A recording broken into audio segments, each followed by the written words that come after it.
তুমি আজকে অটোক্যাডে 10 ইঞ্চি কলাম তৈরি করবা এবং কি নির্দিষ্ট মেজারমেন্টে কলামগুলো কপি করবা, সেটা করে দেখাবা।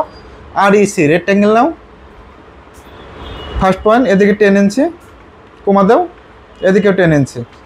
ওকে, জুম করো, জাস্ট কলামের এখানে ক্লিক করো, একটা ক্লিক করো, তাই হবে। সিপি লিখে enter, copy shortcut key CP লিখে এন্টার, যে কোনো একটা পয়েন্ট ধরো, এদিক থেকে 12 ফিট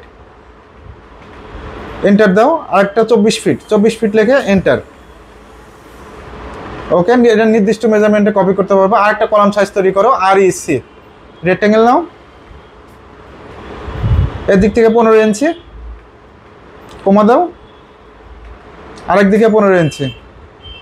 ওকে, 15 ফিট দিছো, ঠিক আছে।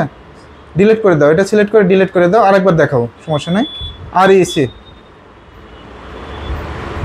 এদিকে 15 ইঞ্চি কমা দাও, আরেক দিকে 15 দিয়ে এন্টার দাও, তাই হবে 15 এন্টার। ওকে, এটা কপি করো, সিপি লেখে এন্টার, সিলেক্ট করো, সিপি লেখে এন্টার। এই পয়েন্ট থেকে 25 ফিট এন্টার দাও, আর একটা 50 ফিট লেখে এন্টার, স্কিপ দাও। আশা করি যে কোনো মেজারমেন্টে কলাম তৈরি করতে পারবা, নির্দিষ্ট মেজারমেন্টে কলাম কপিও করতে পারবা। ওকে।